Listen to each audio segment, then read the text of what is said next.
નમસ્કાર મિત્રો, આજે તારીખ 11 માર્ચ 2024 સોમવારના ઇમ્પોર્ટન્ટ કરંટ અફેર્સમાં તમારું સ્વાગત છે. દરરોજની જેમ સૌપ્રથમ વનલાઇનર્સ જોઈશું અને ત્યારબાદ જે ઇમ્પોર્ટન્ટ કરંટ અફેર્સ છે તેને આપણે ડિટેલમાં જોઈશું.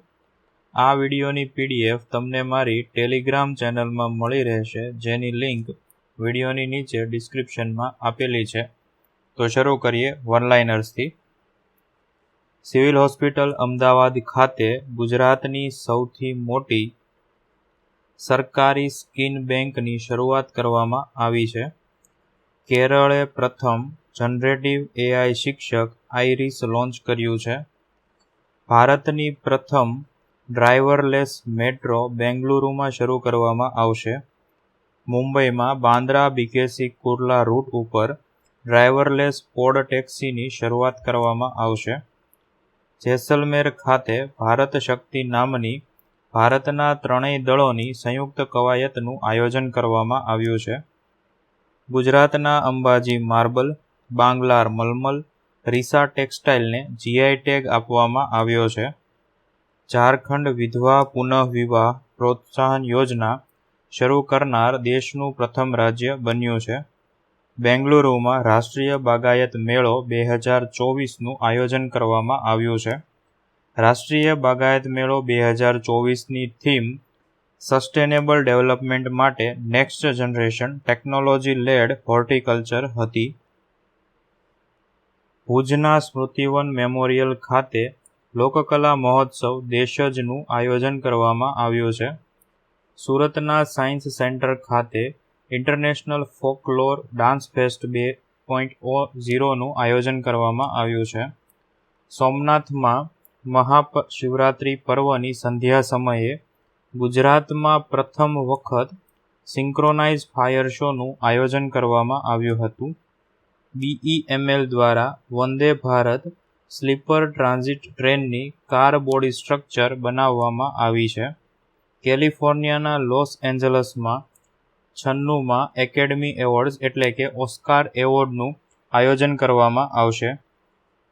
77મી રાષ્ટ્રીય ફૂટબોલ ચેમ્પિયનશિપમાં સર્વિસીસની ટીમે 7મી સંતોષ ટ્રોફીમાં વિજેતા બની છે.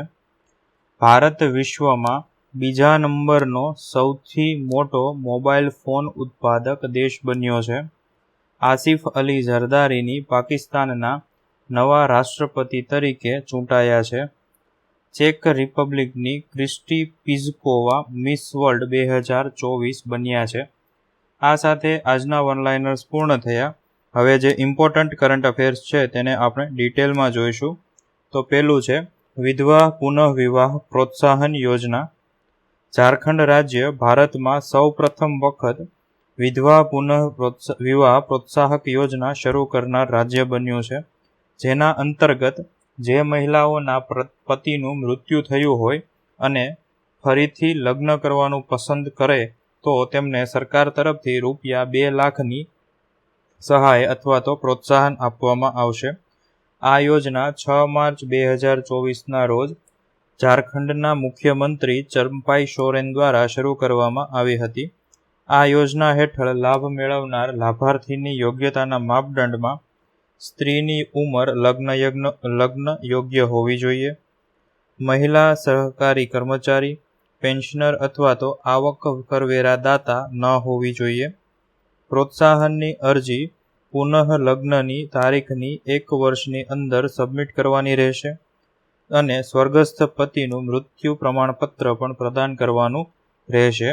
આ યોજના એવી મહિલાઓના સશક્તિકરણ તરીકે જોવામાં આવે છે કે જેમને તેમના જીવનસાથીના મૃત્યુ પછી પોતાને એકલા અને અસહાય માને છે.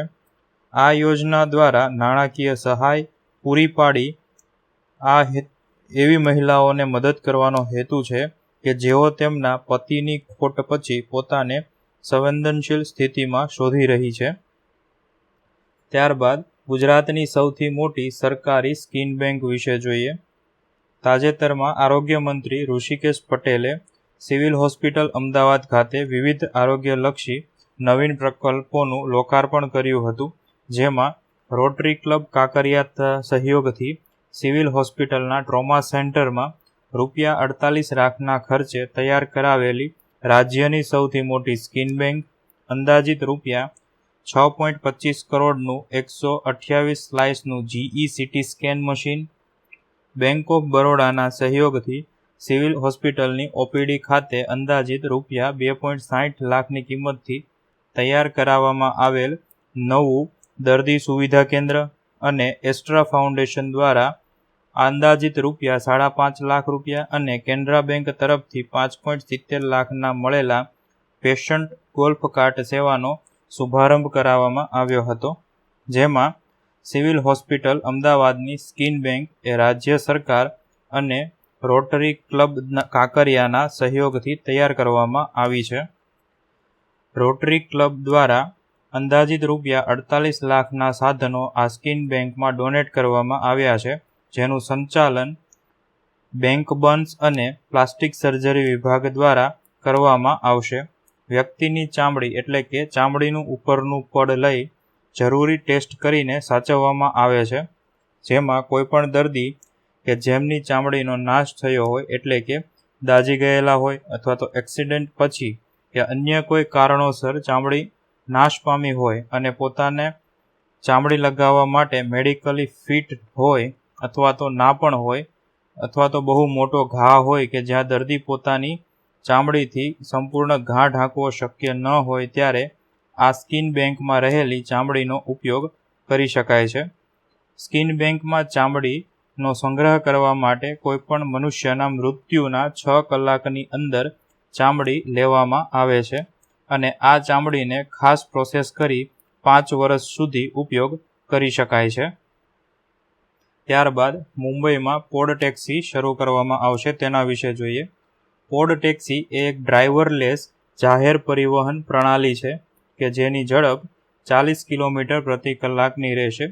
મુંબઈમાં તે 8 કિલોમીટરના રૂટમાં 38 સ્ટોપ્સ સાથે અથવા તો 38 સ્ટેશનો સાથે કાર્યરત થશે. એક પોડ ટેક્સીમાં વધુમાં વધુ 6 પેસેન્જર બેસી શકે છે. મુંબઈમાં આ pod taxi Bandra BKC Kurla route ઉપર શરૂ કરવાની તૈયારી કરવામાં આવી છે, જેના માટે મેટ્રોપોલિયન રિજન ડેવલપમેન્ટ ઓથોરિટીએ મંજૂરી પણ આપી દીધી છે. આ ટેક્સી સેવા હાલમાં વિશ્વના વિવિધ ભાગોમાં પણ કાર્યરત છે, જેમાં વેસ્ટ વર્જિનિયા USA, રિવિયમ નેધરલેન્ડ, અબુધાબી UAE, યુકેમાં હિથ્રો એરપોર્ટ અને દક્ષિણ કોરિયામાં સુનચેન શી શહેરમાં સ્થાનિક બિઝનેસ ડિસ્ટ્રિક્ટ અથવા તો એરપોર્ટ ટર્મિનલ્સમાં પણ કાર્યરત છે.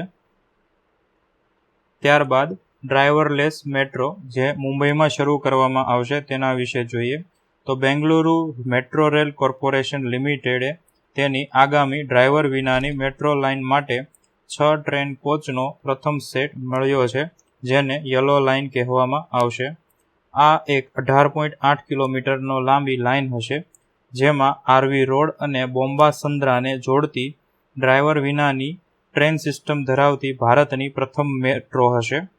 આ નવી મેટ્રો લાઇન કોમ્યુનિકેશન આધારિત ટ્રેન કંટ્રોલ એટલે કે CBTC સિસ્ટમનો ઉપયોગ કરશે, જેમાં આધુનિક રેડિયો કોમ્યુનિકેશન સિસ્ટમ હશે, જે સમયસર અને સચોટ ટ્રેન નિયંત્રણની માહિતી પ્રદાન કરશે. પ્રથમ વખત બેંગલુરુ મેટ્રો સુરક્ષા હેતુઓ માટે ટ્રેક ઉપર દેખરેખ રાખવા માટે AIનો ઉપયોગ કરશે, જેમાં AI એલ્ગોરિધમ્સ સેન્સર દ્વારા ડેટાનું વિશ્લેષણ કરશે, જેની અંદર તિરાડો, ઘસારો અથવા તો ટ્રેક પરની અન્ય અનિયમિતતાઓ શોધવા માટે ઉપયોગ કરવામાં આવશે. ટ્રેન પર લગાવેલા કેમેરાઓ વિઝ્યુઅલ ડેટા કેપ્ચર કરશે અને AI સંચાલિત સિસ્ટમ સુરક્ષાની ચિંતાઓ શોધવા માટે રિયલ ટાઈમમાં તેનું વિશ્લેષણ કરશે. ત્યારબાદ હ્યુમેનોઇડ શિક્ષક આઇરિસ. કેરળની એક શાળાએ હ્યુમેનોઇડ શિક્ષકને નિયુક્ત કર્યું છે, જેનું નામ આઇરિસ રાખવામાં આવ્યું છે. હ્યુમેનોઇડનું અનાવરણ ગયા મહિને તિરુવનંતપુરમની KTCT હાયર સેકન્ડરી સ્કૂલમાં મેકર લેબ્સ એજ્યુકેટ પ્રાઇવેટ લિમિટેડના સહયોગથી કરવામાં આવ્યું હતું.